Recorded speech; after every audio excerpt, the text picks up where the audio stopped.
guys, welcome back to the Haunted Cafe, episode 6. Ooh, 6. We're in a little bit of a different sitting situation. Yeah, we're trying out the sofa to see how that does. So we're not hurting our buttocks and our feet on the tall chairs we got. So so if it sounds a little different or, we sound a little bit farther away, that's why. Yeah. And, I realized that we never, introduced ourselves. We have our name in, the description, I guess, of the podcast. Really? But we never actually, introduced ourselves. I don't think so, anyway. I didn't know that. Yeah. So. Well, do you want it? Yeah. So, I'm Amber. And I'm Alan. Yeah. We are AA Battery, and this is... And this is the Haunted Cafe podcast. Yeah. That runs on those AA batteries. Well, actually, this one is the little tiny laser light batteries. Oh. There's no AA or AAA. It's those little laser light batteries. I meant us, but... Oh, okay. That's what you meant. Yeah, because we're the reason why the podcast's going. I mean, we could have complete silence at the podcast and just do ASMR. We don't even need to be here. We could just record the sounds outside. Is it ASMR if there's no sound whatsoever? Yeah, it's called Silence ASMR. Really? I believe so, yeah. I didn't know that, actually. Yeah. So if you hear that, we're literally right below the dog. So if you hear our neighbors upstairs, it's because I do believe they just got home, so you might hear a little bit of noise. Yep. So. So if you hear puppers barking, that's why. Yep. So for tea today, we don't really have any tea going on right now. Yeah. It's actually 5:30 at night. Yeah. So. It's not in the morning like it usually is. We're doing this a little late. Yeah. So right now we're just both drinking lemon water, which I guess that kind of constitutes as tea. It's not tea really without though. the herbs. Yeah. It's lemon tea without the herb. Yeah. But just in case you didn't read the title of this episode today, we're going to be talking about Bigfoot Part 2. Yep. So there's so many different stories and ways of thinking about Bigfoot that I had to put it in 2 parts. So, and this part is honestly going to be a very long part. I think I have 20 pages. This is going to be a long podcast, guys. You better get your popcorn. You better get in your jammies since your it's lemon 5:30 water. at night. Your lemon water. Or tea or hot chocolate, whatever. Yeah, by the time we listen to this, it'll probably be 6:30 by the time you guys get to it. So, yeah. Get comfy. Yeah. So, I wanted to start this episode with a Reddit user's story. I had advertised the part 1 of the Bigfoot story on Reddit, and this guy got back to me and he was like, "Oh, I have my own story." So I'm gonna read it now. Congrats, guy! You're on a podcast. Yeah, I asked permission too, and he was like, "Yeah." Nice. So his name is White Owl, 509. He wrote. Sorry about that. Yeah, it's kind of loud. Anyway, so White Owl 509 wrote, "My 3 friends and I were winter camping in the Tucana. I knew I should have looked stuff up, but I forgot again. Tucana Forest of Washington State. We were the only souls out that night. It began to snow and rain a little, so we took shelter. After it had stopped, we heard what I can only describe as loud, rhythmic drums. It started at the top of the canyon and made its way down until it sounded as if it was right outside our shelter. Wow. We piled out of the shelter with our firearms and it stopped. Dead silence followed by a musty skunk smell. No one slept that night. He says, I've heard Bigfoot tree knocking and the smells that follow them, and that's what makes me speculate that it could have been Bigfoot." That's interesting. Yeah. Now I know that I think Wendigos. I didn't do too much research on them, but I know that they're known for really musty smells and stuff like that too. So that also could be what that was. Maybe. Yeah. Plus, Washington State is also known very well for Native Americans. I think even in the previous episode we talked about Native American and their touch with Bigfoot. Yeah. So it could even be Native American ghosts or something, Yeah, it could have been someone messing with them too. Yeah. It's people love messing with people. I mean, we learned that from the Treasure Island episode. So people just messing with people constantly. Yeah, absolutely. So. But So that's that story. Thank you so much for letting us share that. We really appreciate it. We appreciate your kindness of the story and the whatnot. Yeah, hopefully we'll be able to get more like listener tales. Yeah. On here, because I would love to do like Most other definitely. people's stories. Yeah, if you're not following any of the social media pages, make sure you check out TikTok. Well, you said you got an Instagram. We got TikTok, Instagram, Twitter. We got YouTube, all kinds of stuff. Yeah. And anywhere that you can write a comment down below, or to send us your story. Do it. Do it. Yeah. And we will mention you and your story in. We might, if your story is long enough, we can make it an entire episode. So that's always good. Yeah. And also, this Reddit user, he has a YouTube channel. I know don't have to plug it or anything, but I believe that the YouTube channel is called Rattlesnake Coalition, and he does a lot of like gun stuff. So if you're definitely interested in that, go check it out. Nice. All right. So let's get on to the rest of the episode. Yes. So this episode may be broken up into different sources. Since we are more so talking about people's like research rather than a story or a timeline of events, I wanted to break each section down by either each site I found or by the research itself or the person who's researching it. So the first researcher I wanted to talk about was a man named John Eric Beckjord. It's Beckjord. Beckjord. It's probably Beckard, and the J is a silent. I'm not good at like pronunciating stuff. Yeah, it's probably Beckard. Yeah, maybe. So a little bit about John, and that's all I'm gonna call him from now on because I can pronounce that.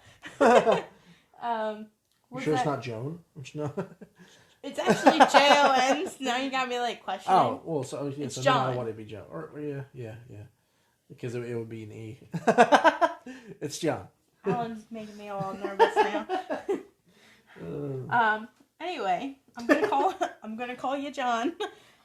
He was an American paranormal investigator, photographer, and a cryptozoologist. So basically, like the study of spooky creatures. Who was interested in phenomena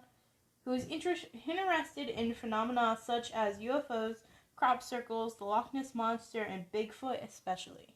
So he was kind of like an all-around guy. Yeah. He's almost like that dude that's on the History Channel with the really messy hair that has like the mean aliens. He's like that guy. Because he was doing Bigfoot stuff too, right? Yeah, he was. His episodes or his documentaries could literally be broken down into seasons. Like, one season would be Bigfoot season. The other one would be Alien season. The other one would be Atlantic City season. The other one would be the Loch Ness. City? Yeah, the Lost City of Atlantis, sorry. Atlantic City. The Lost City of Atlantis season. And then another one would be like the Loch Ness Monster, which I think he's currently doing on YouTube right now. He's seasonal. Okay. So... Excuse me, I burped. During his career, he owned 3 separate small-scale museums that featured displays, mostly photos of possible UFOs, Nessies, and Bigfoot sightings. Okay, sorry about that. We had missing packages, so the neighbor came to see if we had seen anything, but it's all good now. So, we're going to jump back in. John became interested in Bigfoot after reading an article in a flip of the page newspaper about the alleged sightings of the creature on an expedition. Oh, shoot. I forgot a period. But yeah, so he was, he read a newspaper and about the sightings, and he just became fascinated at that point. Aliens. Yeah, no, Bigfoot right now. Bigfoot. For right now.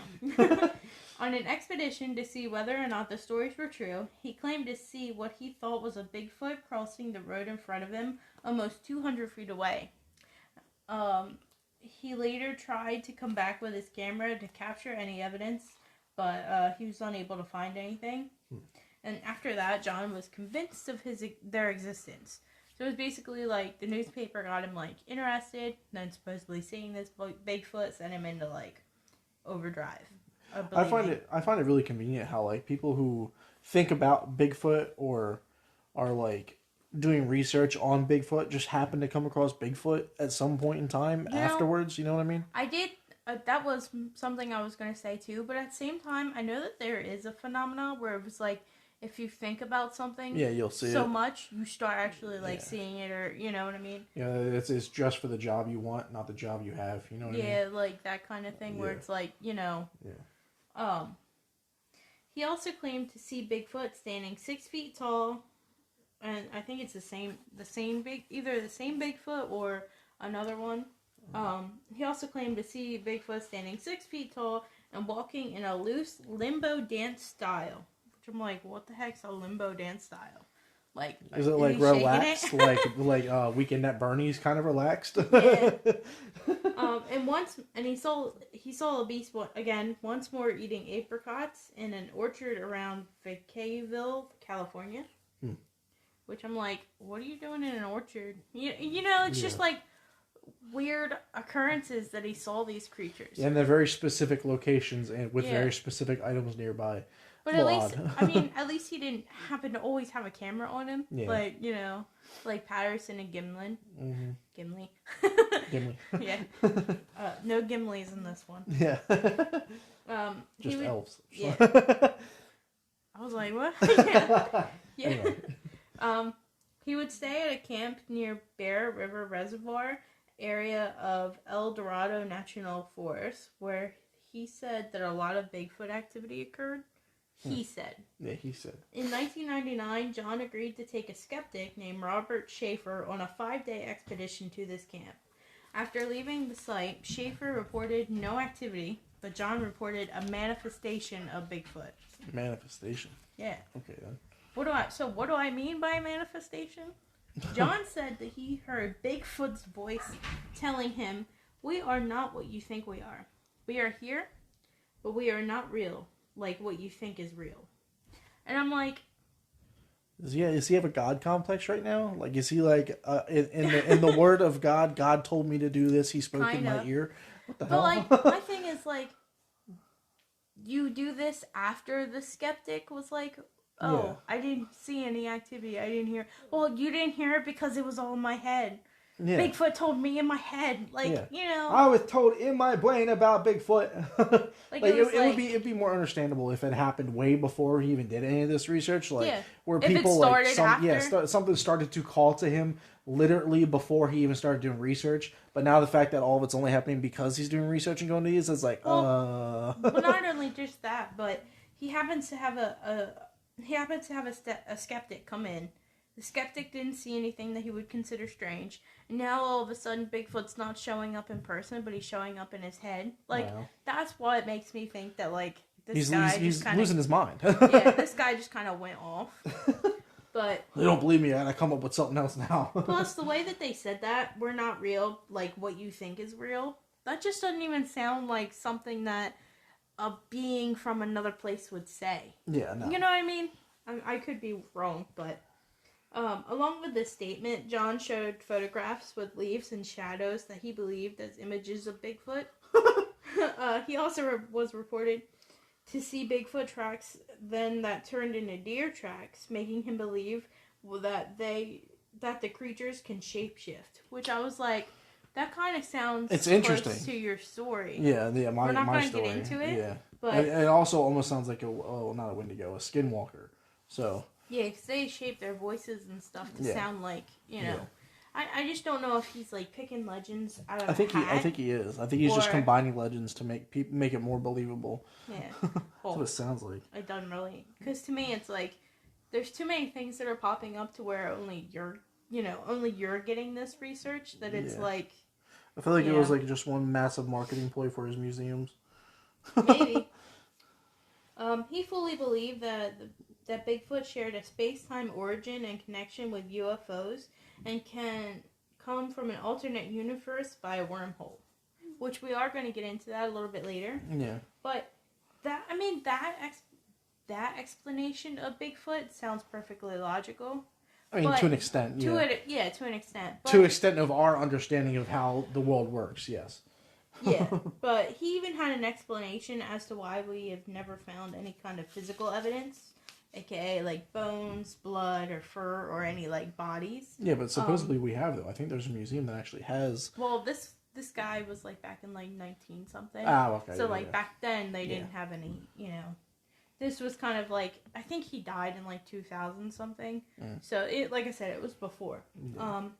He argued that the creature is an interdimensional shapeshifter that can warp in and out of physical reality. He liked to use the Cheshire Cat from Alice in Wonderland as an example.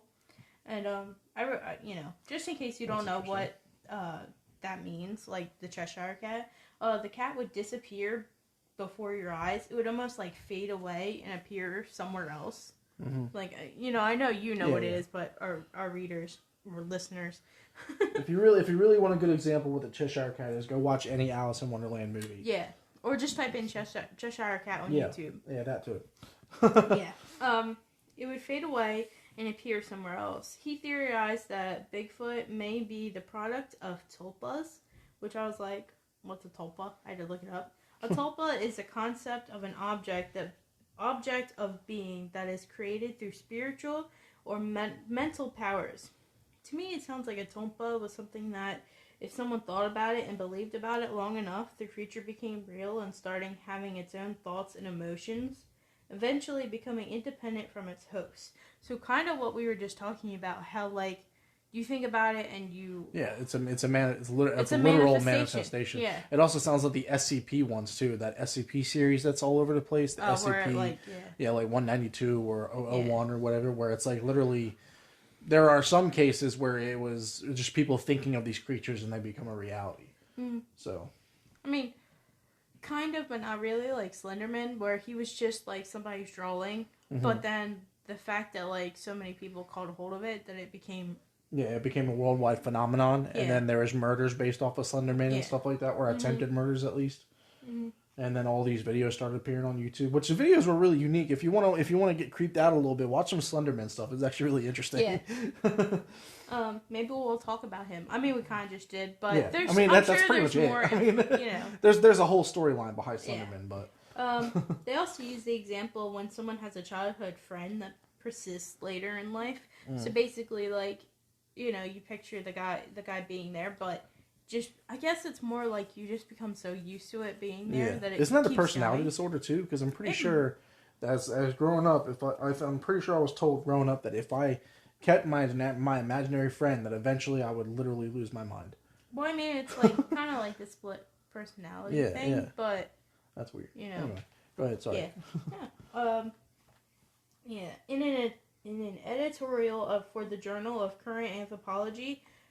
John argued that the study of the wild man or Sasquatch was the proper study of the search for extraterrestrial intelligence. Which basically, like anybody going and looking for Bigfoot, they're looking for aliens. Oh, okay. Scientists, not that they are scientists, not anthropologists. Study of humanity. So basically, what he was trying to argue is that Bigfoot. Because, like, there's different, there's, like, two different theories of what Bigfoot is. Either Bigfoot is, like, a part of humans, which there's actually three theories about what Bigfoot is, if you really think about it. Like, the stuff that we've just heard over, just in general, of the course of our lives. Like, I've heard that it was just an ape. I've also heard that it was considered our missing link between apes and humans. I also heard that there's four theories then. It's a mixed breed between an alien and a human, or it was a breed of the missing link that the aliens tested and created us, or theory 4, it's just an alien. Yeah. So. Well, we're more so going to talk about, like, the fact that it either could be, like, a part of a human, like, basically a human split. Yeah. Or, like, a split off of humans, or it's an alien. That's really what we're going to talk about right now. But John believed in space alien visitations to Earth. He believed in crop circles and even creative forces that he believed sculpted rock, lava, and sand on Mars to resemble people on Earth. So, like, the faces on Mars that we've been seeing all over the place. Such as Ted Kennedy, which is a U.S. Senator from Massachusetts, and Tammy Faye Baker, which is a TV evangelist. I'm like, why those people? But He tried to sell the photos, which he claimed he discovered while analyzing NASA's satellite photos of the planet. Isn't that illegal? No. Was that even released back then? No, I think you can look. Oh. Because, I mean, you know. Yeah. But supposedly he saw those people's faces on Mars, which maybe not, who knows. He's quoted as saying, "A lot of this weirdness is right under our nose. We may belong to aliens. We may be experimental animals, but I can't prove it." And that's like his big thing, is that he cannot prove anything. Yeah. And, you know, but that's where a lot of skeptics Sorry, I'm choked up somehow. That's where skeptics draw the line with believing in his theories. He has no proof, no physical proof. He was always in conflict with skeptics and also other Bigfoot researchers as well, due to no physical evidence. He would boast like all these big things, like, you know, like, oh, I heard it, I seen this, I seen that, but he never had any evidence. Yeah.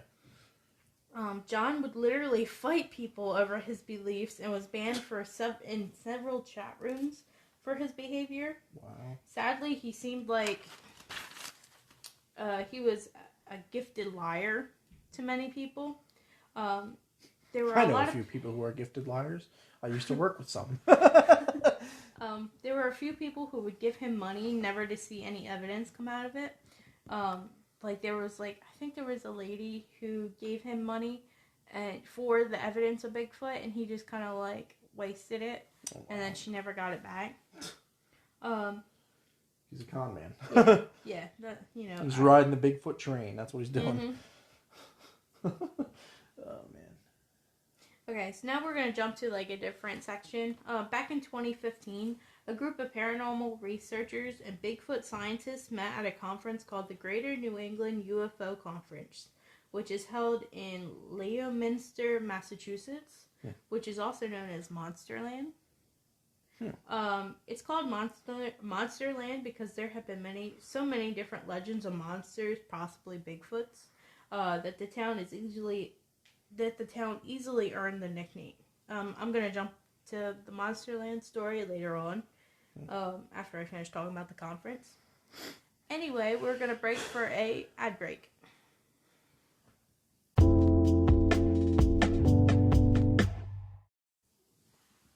Right, so today's episode is going to be brought to you by Anarchy Props, which is my personal YouTube channel, or one of my many personal YouTube channels. This YouTube channel I make props from video games, movies, books, D&D, Dungeons and Dragons, for people who don't know what that means. Pretty much anything that is prop makeable, I'm planning on making props out of. I even do personal paint jobs for different things. Like recently, I have a TikTok for Anarchy Props. Recently, I posted a video on this really awesome vehicle that I found at the Dollar Tree that I painted to look like a Borderlands vehicle. So you could always check out my TikTok as well. You'll see a sunset sarsaparilla with some moss on it and a Fallout New Vegas sign. All that I painted and handcrafted in the background of the main photo.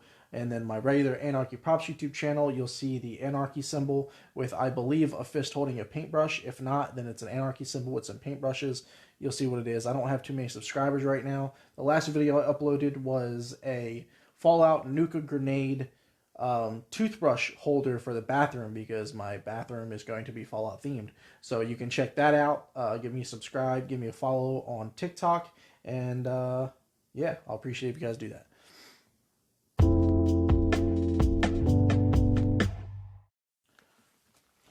Alright, and we're back. Thank you so much, Anarchy Props, for that wonderful ad. You're welcome. You're welcome. Alright, so anyway, a group of researchers met, and they came up with some theories to maybe try and dig deeper on, they were basically trying to figure out, like, the different, like, you know how Bigfoot is either of humanoid, or is he... Oh, yeah. They're trying to figure out... Or is he even a ghost, kind of? Yeah, like the Wendigo. Yeah. So a man named William Hall pointed out that many of the signs that most people see, i.e. disappearing in a blink of an eye, fast-moving objects, and strange lights, can all be accounted for in stories about ghosts, UFOs, and Bigfoot. Like, you know, it's all three. Yeah. As a result of all the groups, people started to see unknown... Unknown what? Sorry, my writing came out weird. As a result, all of the groups of people started to see the unknown as maybe one big field. So like that. Yeah, I was like, wait, that doesn't make sense, but it does. So basically, like, you know, maybe that the ghosts, demons, anything paranormal could possibly be all one big field. Like Bigfoot could also be somehow like part of the ghost realm. They're all related. Yeah. Conspiracy theory broken. Bigfoot is the Jersey Devil. Bigfoot is the Wendigo. I mean, maybe. You know, maybe, like that's what they're trying to see. Like Bigfoot is all the spirits around the world. Or that's the spirits all are Bigfoot. Yeah. They all manifest into one big hairy motherfucker. Yeah. They take all their energy.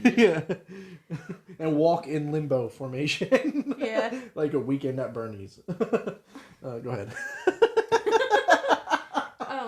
William Hall was quoted as saying, "It used to be that the UFO people didn't talk to the ghost people because they were a little weird." What the fuck? And no one would talk to the Bigfoot people because they were just crazy. Wow. He said, I found out it's not something we can continue to keep doing. In reality, quantum physics is leading us there. So they're basically like, hey, we're not going to mess with these people, but as like time's going on, they're like, maybe we're all connected somehow. It's like when Taco's there, it's like you have the hard shell taco people and the soft shell taco people. They usually fight it out, but once the hard shell tastes the soft shell, they're like, it's not too bad.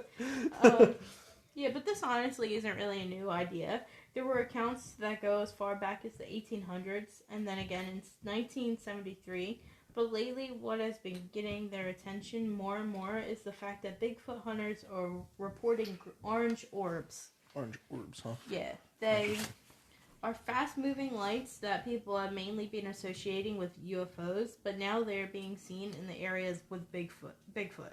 Huh. Which I'm like, maybe. Bill Brock was one of the first speakers at the conference. He talked about the possibility of multi-dimensional portals. He even referenced the recent NASA announcement that magnetic portals may be real.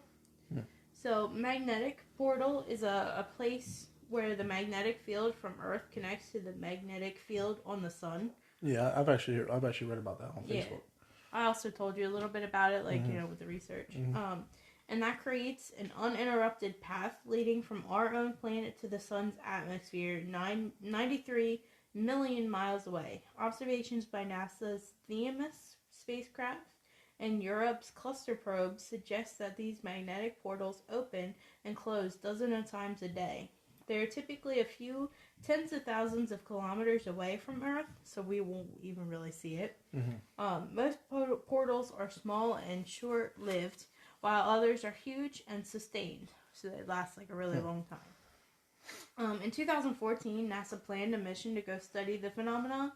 Not sure if they did or not. I didn't have a chance to look that far into it. Well, I know. Sorry, I didn't mean to interrupt you again. But I know recently what I've been seeing on. I know you can't really trust everything that you see on Facebook, but that's one of my main sources of where I get a lot of my information about these, like, these alien sightings, stuff like that. And I think recently they had literally found a stone archway that resembles the archways from I think the movie is called Stargate, or the series is called Stargate, and it resembles a portal of some kind, and it has radiation in it.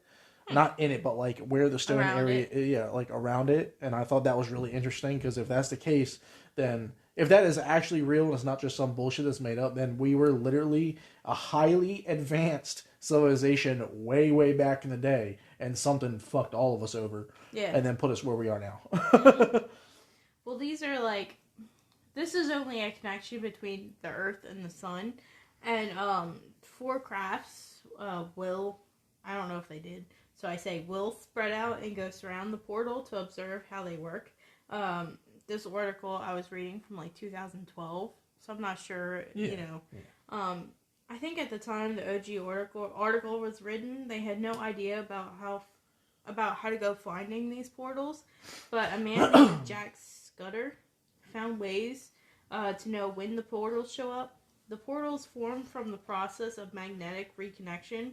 the meeting of the lines from when the sun and the earth crisscross and join to create openings. So, if we're getting portals from the earth to the sun, who knows if there are other portals out there that are connecting from like Earth to Mars or that's what I'm Earth saying. That's to what something the else. portals that I had mentioned pretty much. I mean, now these aren't like you were saying, like stone structures. Yeah, these are literally just like out in space kind of portals. They're invisible. Oh, yeah, invisible. Okay. The only way that you can tell. The only way that you can tell is by the crisscross of knowing when the sun and the Earth's magnetic fields are going to crisscross. It's got me wondering. I'm pretty sure this has already been attempted, but it's got me wondering if you get like really powerful magnets and you like put them in a circle around each other. If you walk through it, if you'll teleport to another dimension. I don't think that's how that works, babe. You never know. I don't know, man. You never know. Alright, so going back to the 2015 conference, Bill Penning, who is another Bigfoot researcher, believes that it is possible that the mysterious orbs are transporter beams. It is one of his first Bigfoot encounters that he saw something large in the woods, only for it to disappear in seconds. Interesting. Which is crazy because it's like something huge and then it's gone. In addition, he found a set of tracks that seemed to appear behind a deer really quickly. He caught the deer and then they both disappeared. Which, once again, no evidence, but at the same time, that's odd. Yeah. Well, that's almost like did I talk about that experience in the previous episode? No, we haven't talked about it yet. Oh, okay, all right. Maybe next episode or the following, an episode soon we'll talk about it. Yeah. And then they both disappeared. The reason why they say that they disappeared, it means that both tracks kind of just like lifted up and were gone. So either like, depending on what was running behind it, something got the deer, and then like a bird came and got them. A bird came and got both of them. Or it's the pterodactyls. The pterodactyls that everyone think are still alive, but we just don't see them. Yeah, or they just disappeared, went through a portal. Yeah. If this whole interdimensional theory is true, and aliens may be closely related to Bigfoot, it could explain the biggest question that was unanswered. Where are all the Bigfoot bodies? Which, that's what that John guy was asking too. Yeah. And also, where are the animal carcasses that they ate? Because obviously they need something if they're here. Yeah. Brock. Unless they're eating the bones too, which a lot of people do. That could be a thing. There is a theory that I was just gonna say that's kind of along those lines. Oh, okay. Brock, the guy who brought up the portals, wasn't fully convinced. He believes in the orbs, and he believes that the Bigfoot are the prehistoric rivals of humans. Yeah. The Neanderthals, which I thought Neanderthals were just like earlier, like weird way of putting it, but the earlier renditions of humans. They have several names. They're all different species of man, pretty much, quote unquote. Yeah. And that's technically what it is, but the definition of Neanderthal is an extinct species or subspecies of archaic humans who lived in Eurasia until about 40,000 years ago. They most likely went extinct due to assimilation into modern genome, a great climate change, disease, or a combination of all these factors. But what if they aren't fully extinct? Yeah, I mean, there's a lot of people that don't know if it actually is fully extinct. Like, we've only, I think, explored like 20% of the world's ocean, even 20% of the world's forests. Like, well, I think we're pretty. I feel personally, I could be completely wrong, that we've gone through our forests pretty well. Plus, we're like constantly destroying it. Well, yeah, but I mean, then once again, like because they're even all the time they're discovering new species in areas that they never actually explored to begin with. Like, yeah. So you never know. So I guess that's true. Like, we have not explored all of our own environment, which we should, because we'd probably find a lot out about what we're trying to figure out by doing that. But at the same time, humans are stupid and they feel like they have to destroy everything to find any proof of anything. So. Brock is quoted as saying, "It is a known fact that human beings and Neanderthals were battling pretty heavy 3,500 years ago. He believes that they split, and that time. He said they split at that time and went into the woods. Sorry, I got confused. It's almost like the whole mermaid thing, where people think that mermaids are also humans, and we just happen to they didn't want to live on land, and so we did. Went into the water. Yeah, they went to the water, and we adapted to stay on land. It's the same theory. Yeah, and under Brock's theory, Neanderthals developed parallel to human beings. While we were learning technology, they were learning how to completely hide in the forest. We're all trying to figure that out now. Yeah. Yeah, how to now just we're disappear. Wanting And now we're wanting to go in, and now there's more and more evidence of the other ones. We're switching roles. And he believes that this could also answer the questions as to why these creatures are so hard to find. Is that, tens of thousands of years of camouflage techniques, you get pretty good at hide and seek.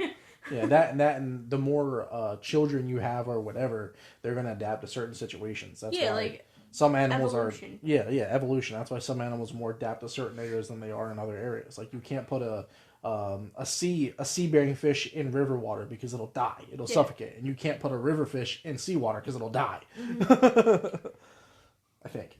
Yeah, well, I would because it would be salt water versus fresh water. Yeah. But there would still be bodies. You should still. But he also has a theory on that. Cannibalism. Yes. There we go. Brock believes that they are cannibals. He said they fed themselves, and 2, they dispose of any evidence of their existence. And to me personally, that kind of it seems a little excusey. Like, he's coming up with like John. Where they ate the bones. That's what happened. There's no feces from anything, but they ate the bones. Like, it's kind of like it's similar to John, where he's like coming up with stuff as people ask questions. But it also it's also kind of like a cool theory to think about. Yeah, it is. Like, that they adapted. It's almost like the 13th Warrior movie that we watched not too long ago. When they were cannibals, they were eating, they were taking their dead and literally eating them and then using their bones to build shit. Yeah, that's true. Now this conference took place in Leominster, Massachusetts, and that's a long way from Washington State and California, where a lot of the Bigfoot sightings began. But Leominster, as I said, is also known as Monsterland. For a reason. Some of the legends, such as the one I'm about to tell you now, dates back to as early as in the 1950s, which is, I think, around the same time as the footprints in California were found. Like those first ones that supposedly were a hoax. Yeah. The legend talks about a man who entered a bar on a warm summer night. He was visibly agitated, and when the manager of the bar asked him what was wrong, he was quoted as saying, "I'd just seen a terrifying monster on the old Mill Road near the railroad bridge." He even went as far to make the manager call the police to investigate. Wow. The manager made the phone call, and soon the police were on their way. But the man said he just couldn't wait any longer and decided to go hunt and kill the beast himself and bring the body back as proof. And then he left. When the police did arrive, the manager told them that he went off on his own. Oh, wow. So they went to the old Mill Road and found the man's car parked by the side of the road, lights still on, no one inside. Since the woods were really dark, and now there was a possibility of a madman loose, not to mention the beast that he was looking for, the police decided to stay out of the woods and wait for the man to hopefully return. They waited and waited, but he never returned. Wow. Now, part of me is like... They thought it was going to be a Rambo situation. Part of me is like, you didn't really do your due diligence and go looking for him. But at the same time, you didn't even put out a missing persons report, or even get a helicopter to maybe Well, this is the 50s. I don't know if helicopters work. Yeah, because wasn't World War II? Yeah, I don't know. World War II was 1940. Right. They didn't have the scanning technology that we have now, but so they maybe really a light. Yeah, maybe, but I don't know. But I don't know. Just go look for him a little bit. Or call at least try. They were just like, nah, man, we ain't going in there. It's almost like that. It's almost like that video that I've seen on. It was like the TikTok videos that are posted on Facebook. It was these 2 cops. They're parked at a cemetery because I guess they got I guess they got a call. There was some sort of weird disturbance at the cemetery. They both got out of the car with their uniforms on and everything. Started shining flashlights all over the place, and then they just hear this massive scream in the background, and they get right the fuck out of there, get back in their car, and leave. And neither do I. This is something I don't blame them. And plus, you don't know what's going on with the guy. Like, is he just luring them into the woods to kill them? Yeah. Or, you know, is he insane? There's so many fucking reasons. And then does he have a gun? Yeah. Because if he's going to bring back the body, if he's hunting, yeah.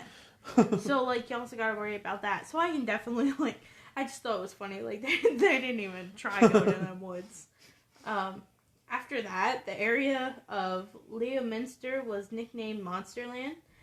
People began to report seeing creepy ape-like creatures and finding large humanoid footprints on the ground.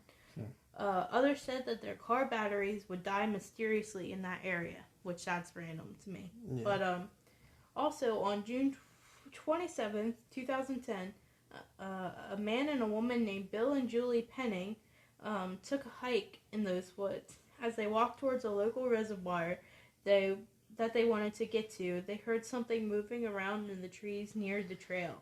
It sounded like a large animal, but they assumed that it was just a deer, even though they had a weird feeling. They kept walking until they realized that they were lost, so they turned around, and when they got back to where they had heard the animal, they found humanoid footprints deep in the mud. They got that creepy feeling again and decided to leave the area. They said that they felt disoriented and had trouble getting out of the woods. But they actually went back and got a cast of the footprint. Like, after they got out, they grabbed, you know. Yeah, that's what happens when you panic. When you're in the woods, you lose yourself. And you have no idea what you're doing. Then you need to center yourself before you get out. Yeah, and you're also feeling, like, that really bad feeling. Yeah, exactly. So, like, you know. You're literally, your whole entire body is in flight mode. It shuts down, yeah. So is there a Bigfoot in those woods? One will never know. The world may never know. Basically. Another area that has a lot of Bigfoot cases is actually Pennsylvania, which is really close to us, yeah. Oh, wow. Okay. Mm-hmm. The investigators that live there believe that Bigfoot may not be flesh and blood creature. They are I can't talk. They are quoted as saying, "It's almost as if someone or something put him down on the ground and then picks him right back up. Is it possible for a flesh and blood? Is that possible for a flesh and blood animal? To further the argument of whether his flesh or I can't write. To further the argument of whether it's flesh or blood or not is the incident of where Bigfoot and a UFO have been seen in the same area.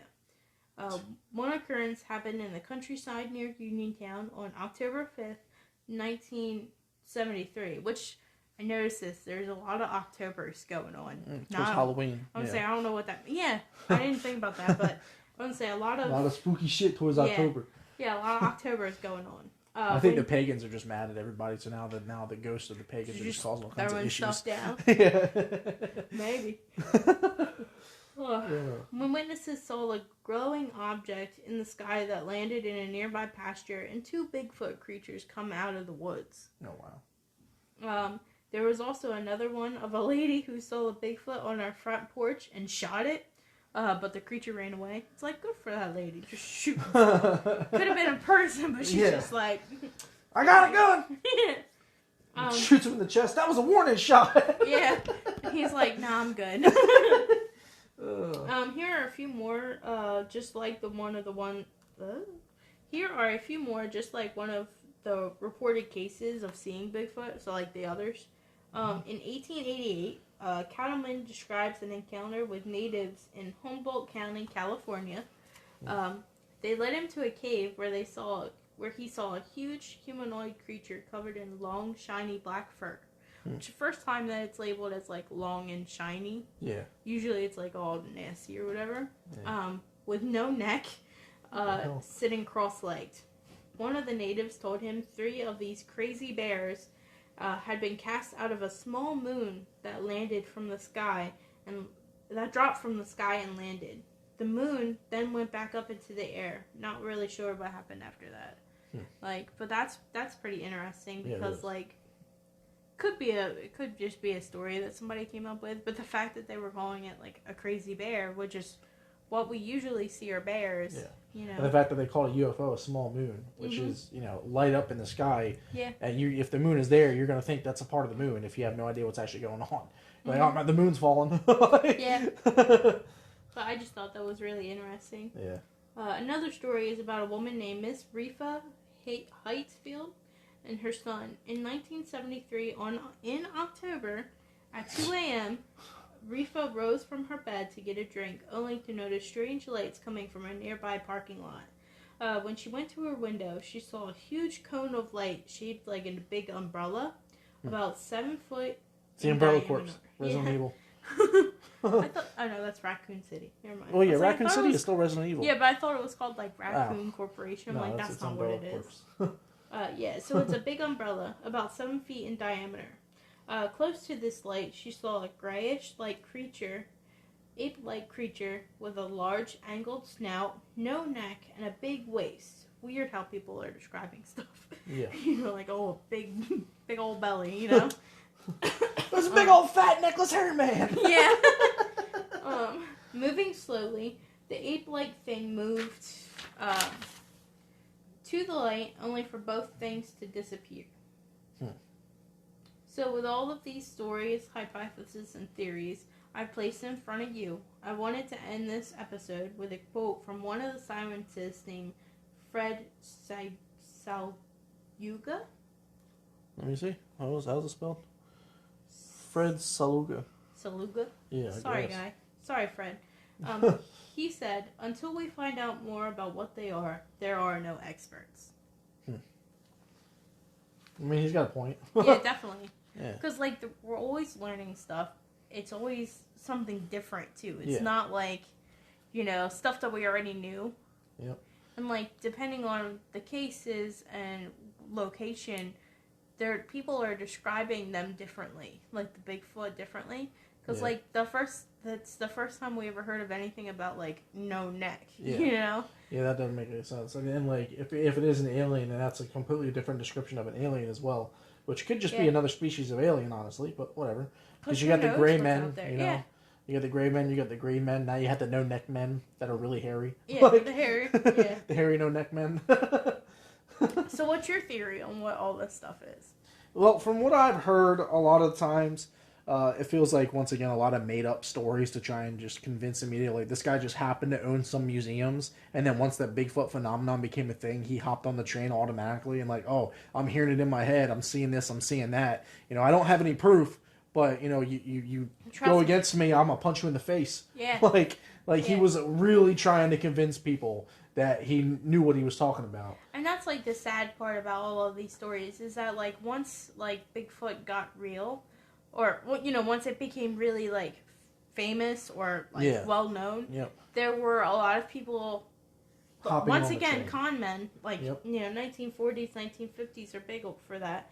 There were a shit ton of con men who were, coming out of the woodwork saying, oh, yeah, I've seen that. Oh, yeah, I know all about that. And it's just almost like scalpers now. When, with the 12-foot skeleton for Halloween for Home Depot, when that came out, it wasn't ever going to be released again. It was just that one time, and everyone's like, oh, I gotta get it. You know what I mean? I gotta get it, and then I'm going to sell it for 3 times the amount later. Yep. It's the same brand of people. It's the same as that brand of people, just back in the day. They take a story that's well known, or they take something that's well known, and then they have to jack it up and either make money off of it or just become famous off of it. Yeah, that's what I'm saying. That's why it's just convenient that he just happened to own museums. And with the other ones, I feel like the dude who came into the bar, I forget what his name is, but he doesn't have a name. It's just a legend. Oh, okay. Well then, then it's just a legend then, because that could just be something that somebody made up. Yeah, definitely. And then he just happened to not show up again, and they could have said that the cops went there, but if there's never actually any reports of the cops actually showing up and reports of a car, I'm pretty sure they would have filed a missing persons report. They would have had to. Yeah, and all that would be evidence. But it happened back in the 1950s. Yeah, I know, but still, there's still missing persons reports, There's plenty of paranormal houses back in the 1950s that are recorded. Yeah, that they're still here today. Yeah, there's no reason why you wouldn't have that as an actual evident thing. It just seems like a lot of bullshittery to me. There's every single time, nobody has proof, ever, of any of it. It's all extremely hard to find accurate, cases. Yeah. Like, even the Patterson-Gimlin films. Like, that's the most or at least well-known film of Bigfoot, but even that still has, like... Yeah. You know... It's convenient. People jumping out of the blue, like, oh, hey, I was the one in the suit. Yeah. Or, oh, hey, I was the one that made the suit. Yeah. So it's hard to even distinguish if that's real or not. I'm sure if it did turn out to be real, that's probably just a government ploy just to make people think it's not real. They're like, let's confuse them. Okay, there's just evidence out. Let's confuse them, make them think it's not real so we can go back to our normal lives and not have to worry about massive panic. But still. The FBI even helped with some cases on Bigfoot, though. Yeah, that's what I'm saying. Like, there was one guy that found, like, fur that he believed was Bigfoot. So he sent it to the FBI to get it tested. And they came back saying that it was just deer fur. Wow. But it was like, did they test it? Probably not. You know. Because, like... Bless you. Thank you. But, like, they had, you know, because it's like, we all know that the FBI and stuff like that lies. Yeah. We all know that. Yeah. So did they lie to, like, hide this? Was it, like, a governmental secret? Yeah, a governmental secret, or even a governmental, like, experiment gone wrong? Yeah. I mean... there's that possibility, too. Well, yeah, I mean, there's plenty of... stories about the military testing on humans, like to try and make the ultimate diver, like mixing their genetics with like seals and walruses and stuff like that, all kinds of stuff like that. So it could have just been, it might not have been a failed experiment, it might have been a successful experiment, and they're just trying to keep it hidden. You know what I mean? Yeah. Like we'll never know. Yeah, we'll never know. It's just one of those things. Like, I do believe Bigfoot is a thing. I do believe it is out there. But every time I hear a story of Bigfoot, it makes me want to punch that person in the face, because it's like, why are you coming up with all this crap that you have no idea, like, you're just saying this stuff. If it is a real story, then like my mom's a little bit more believable, because I mean, I guess I would have to believe her because she's my mom, but yeah, exactly. But still, like, it's just weird that these people like try and say that they've seen these things without any evidence. You know what I mean? It's just odd for me. It's just hard because, like, you want to believe the researchers, but to a certain extent, it seems overplayed. When they do find evidence, like that John guy, when he all of a sudden decides to take that journey to go look for Bigfoot, and he just happens to stumble across it while it's driving. That's what I'm saying. It's like, you want to believe him, but at the same time, it's like, how convenient. Mm-hmm. I don't know. And like I was saying, like, even when my mom was younger, when she had experience, Bigfoot was well known, but she didn't go looking for Bigfoot. Yeah. It just showed up. And she didn't hop on the train. She was literally fucking terrified of what she's seen.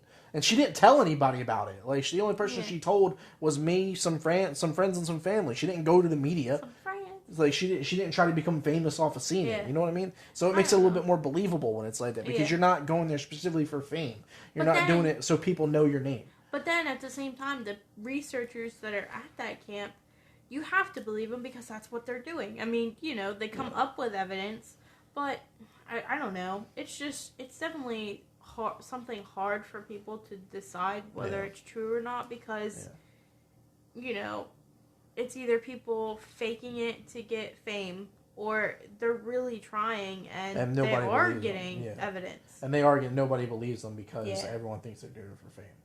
Which is understandable, because like, that's why I feel like it's a governmental media ploy to confuse people, to make them severely think that it's all fake when it is actually a reality. Yeah. And they're doing it on purpose to stir them away from finding more evidence of what they did, or what is a possibility of something. Like the whole alien thing with the whole Roswell situation. Yeah. Like, they were just saying, oh, Area it was 51. Yeah. They were just saying, oh, it was just a weather balloon. You know, it was nothing. You know, blah blah blah blah. And then people were finding more and more evidence. It's like, oh no, that's not true. That's not true. Stop it. You better stop. You better not. Like, you better not.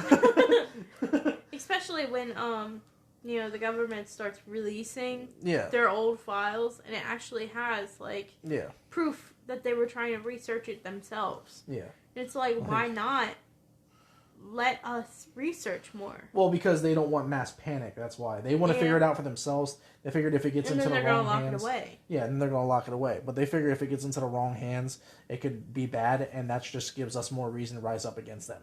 You know what I mean? It's all about control. That's all it is. That's literally control. That's what anything ever is. Yeah. It's all about control. Like, you can control the entire world. Like, I'm pretty sure the government would be able to control the entire world by coming up most of the world anyway, with coming up with another likely story of some sort of creature, and there'd be a lot of people that will believe them if they make it believable, because it's the government. Yeah, I mean, all you need is like one person to see something and to document it somehow, and then everybody believes it. Yeah, like if the government were to release a Bigfoot sex tape right now, everyone's swearing up and down that Bigfoot was real.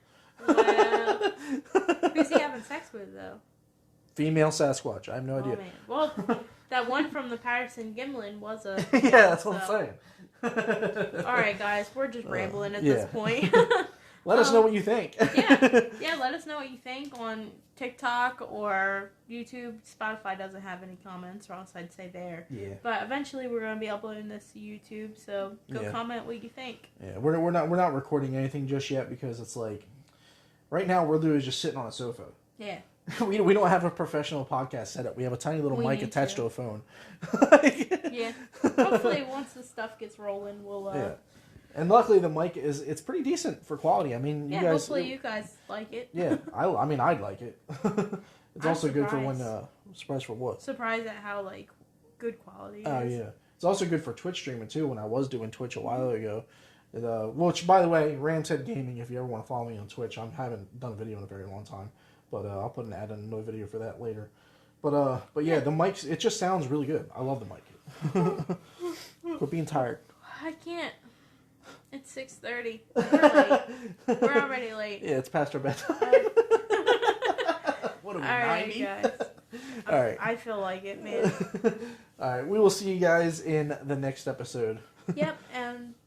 yeah, that's all we got to say. I was going to say something else, but I don't know what. So, see you guys later. See ya.